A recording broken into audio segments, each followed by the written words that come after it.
మీ personal interviews మరియు వ్యాపార ప్రకటనల కొరకు ఈ నెంబర్ని సంప్రదించండి. నమస్తే, వెల్కమ్ టు మనం టీవీ. నేను మీ ప్రియాంకర. ఈరోజు మనతో పాటు ప్రముఖ పొలిటికల్ అనలిస్ట్ అడిసిమిల్లి శ్రీనివాస్ గారు ఉన్నారు. వారితో మాట్లాడదాం. నమస్కారం సార్. నమస్కారం అండి. సార్, కూటమి ప్రభుత్వం ఏర్పడిన కొత్తలో నాదెండ్ల మనోహర్ గారు రేషన్ బియ్యాన్ని సీజ్ చేయడం అనే వార్త మనం చూసాము.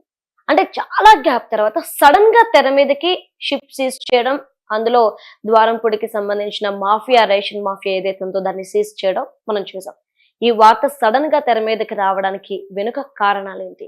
ఇప్పుడు నా ప్రభుత్వం ఏర్పడిన కొత్తలో మంత్రివర్గం ఏర్పడిన తర్వాత నాదెండ్ల మనోహర్ గారు టార్గెట్ పెట్టారు. ఈ రేషన్ బియ్యం అక్రమ రవాణాలు, స్మగ్లింగ్, ఈ దోపిడీ అంతా దాని మీద దృష్టి పెట్టి కొంత బియ్యాన్ని సీజ్ చేసి కొంచెం హడావుడి చేశారు గట్టిగానే. అయిపోయిందిరా, ఈ దొంగల మూట దెబ్బకటా దొంగల మూట అనుకున్నాం. తర్వాత సడన్ గా కరెంట్ పోయినట్టు సినిమా అయిపోతుంది కదా, అలాగే అయిపోయింది. ఇప్పుడు మీరు అడుగుతున్నారు, ఇప్పుడు తెర మీద సడన్ గా ఎందుకు వచ్చింది? ఇప్పుడు ఏదో టాపిక్ కావాలి కదా.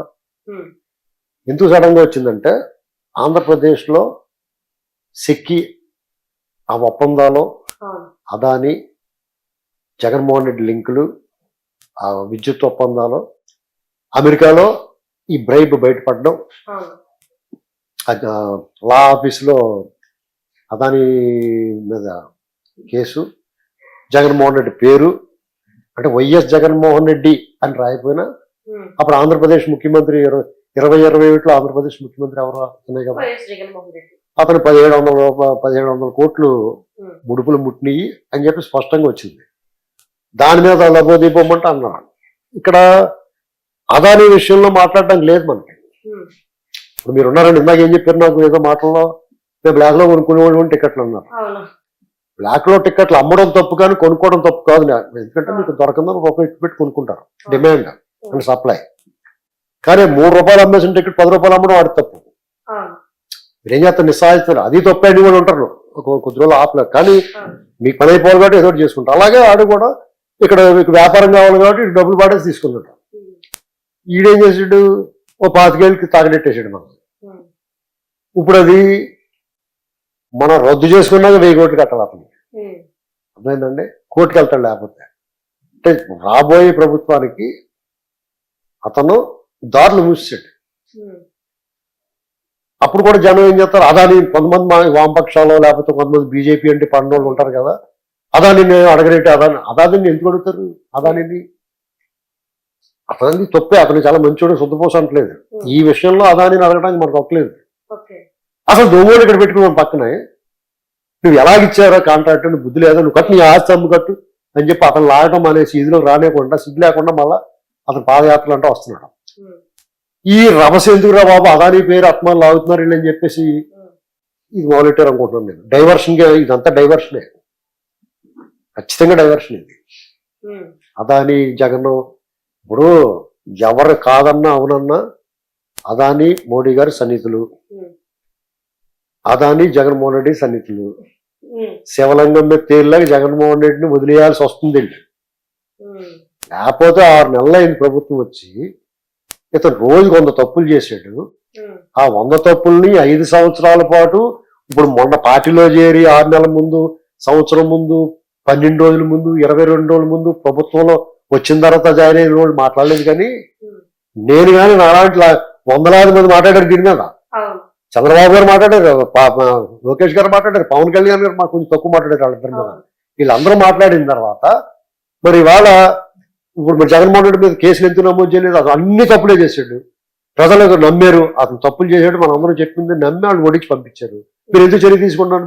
మీ చేతిలో అధికారం ఉన్నప్పుడు ఆ చర్యలు తీసుకోకపోగా మళ్ళా ఇప్పుడు ఈ పెద్ద గీత ముందు చిన్న గీత ముందు పెద్ద గీతలాగా ఇది గీసేస్తే మనం కూడా పిచ్చోళ్ళ బియ్యం గురించి మాట్లాడుతున్నారు. అంతే కదండి. ఆ బియ్యం ఇవాళ కొత్తగా వచ్చిందా ఆ దొంగతనాలో? ఆ ఎమ్మెల్యేలకి ఇప్పుడు ఎమ్మెల్యే అయిన వెంటనే ముడుపులు ముడతారు, వాళ్ళకే వీళ్ళకి కూడా అందిస్తున్నారు పొట్లాలండి. వీళ్ళు తెలియదా ఏం జరుగుతుందో? కాబట్టి అందరూ దొంగలేనండి. ఇక్కడ ఎవడ కూడా శుద్ధపోసలు లేరు. మనం ఏంటంటే ఎవడు తక్కువ దొంగ, ఎవడు మంచి దొంగ అని చూసుకోవాలి అంతే. అంటే మరి దొంగల్లో మంచి దొంగలు ఉంటారా అంటారు మీరు. దొంగల్లో దండుపాడు బ్యాచ్ ఉంది, స్టోటపురం గ్యాంగ్ ఉంది, పార్దీ ముఠా ఉంది, చెడ్డీ గ్యాంగ్ ఉంది, జేబులు కొట్టేసి వాళ్ళు ఉన్నారు, చైన్ స్నాచర్స్ ఉన్నారు. ఇలా ఇన్ని రకాలు ఉన్నాయి కదా. ఇందులో మంచి దొంగలు ఎవరన్నా ఎంచుకుంటాం కదా. ఇప్పుడు ఇందులో చైన్ స్నాచర్స్ ఉన్నారు, గొలుసెట్లు ఆకుపోతాడు, అక్కడితో పోతే ఒక 7 ప్లేట్స్ ఊరుకుంది, అవునా కదా. అప్పుడప్పుడు ప్రమాదం జరుగుతుంది అది లాగే టైంలో. చెడ్డీ గ్యాంగ్ వాళ్ళు బొమ్మలు గట్ట ఇరిసేసి ఏదంతా అది పట్టుపోతారు. దండుబాళ్ళు మూట వచ్చి మనుషుల్ని చంపేసి క్రూరంగా వ్యవహరించి అత్యాచారాలు కూడా చేసి వెళ్తారు. ఇలాగన్నమాట. అంటే ఒక్కొక్కరు తీవ్రంగా ఉంటుంది.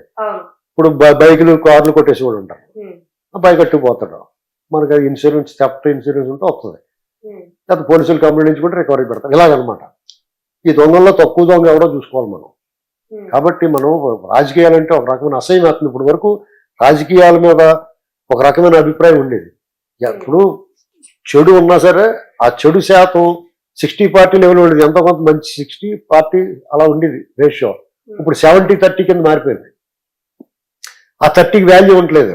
కొంచెం మంచిగా పరిపాలన చేసుకుందాం, జాగ్రత్తగా మనం ఉందాం, ప్రజల పట్ల బాధ్యతతో ఉందాం వాళ్ళు తగ్గిపోతున్నారు. వాళ్ళు ఎంతసేపు కూడా రాజకీయాలు ప్రజలు కూడా కరప్ట్ అయిపోయారు. ఎందుకంటే రూపాయి డబ్బులు ఇవ్వకుండా ఓటేయట్లేదు, ఓటేయడానికి రావట్లేదు. లేదా రూపాయి బియ్యం ఇస్తే మీరు తినండ్రా బాబుని ఇస్తే అమ్మేసుకుంటున్నారు అట్లా. ఇలా చూసిన తర్వాత మరి ఏం చేస్తారు, పనిగా ఆహారం పథకం పెడితే మొత్తానికి పని మానేసి అసలు మనకి ఆంధ్ర తెలంగాణలో పనిచేసి కూడా ఎవరైనా ఉన్నాడు చెప్పండి. మీకు వ్యవసాయం పనులు కానీ ఏదన్నా మట్టి పని కానీ కన్స్ట్రక్షన్ వర్క్ లో ఎవరు ఉన్నారో ఆంధ్ర తెలంగాణలో, ఆంధ్ర బీహార్ నుంచి లేకపోతే సో అక్కడ ఈస్టర్న్ కలకత్తా నుంచి ఆ ఏరియా బీహార్ వాళ్ళు యూపీ వాళ్ళు వాళ్ళు వచ్చేస్తున్నారు.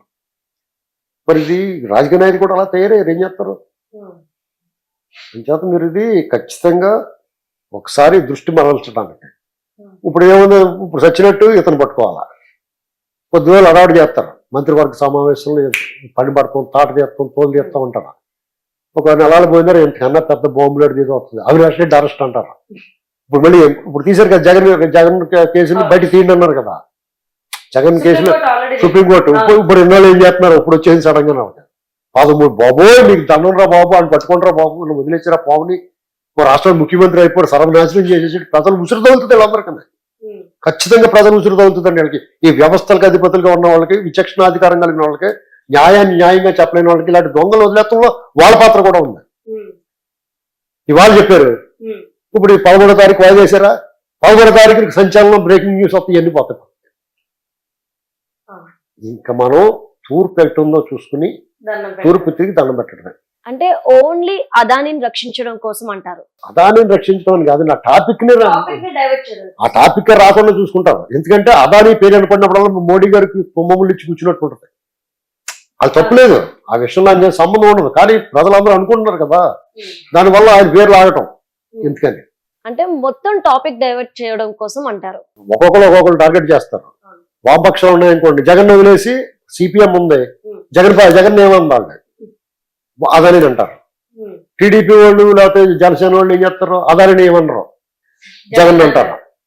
కాంగ్రెస్ వాళ్ళు అయితే అసలు ఇప్పుడు వాళ్ళు ఏమంటలేదు, అదానికి టార్గెట్ చేస్తారు వాళ్ళు. ఇప్పుడు ఆంధ్రప్రదేశ్ వచ్చినోడికి వాళ్ళు జగన్ టార్గెట్ చేస్తున్నారు అమ్మాయి. ఇప్పుడు రకరకాలుగా ఉంది ఇది. దొంగలుగా వీళ్ళందరూ దొంగలేరా బాబు అని అంటలేదు ఎవరు.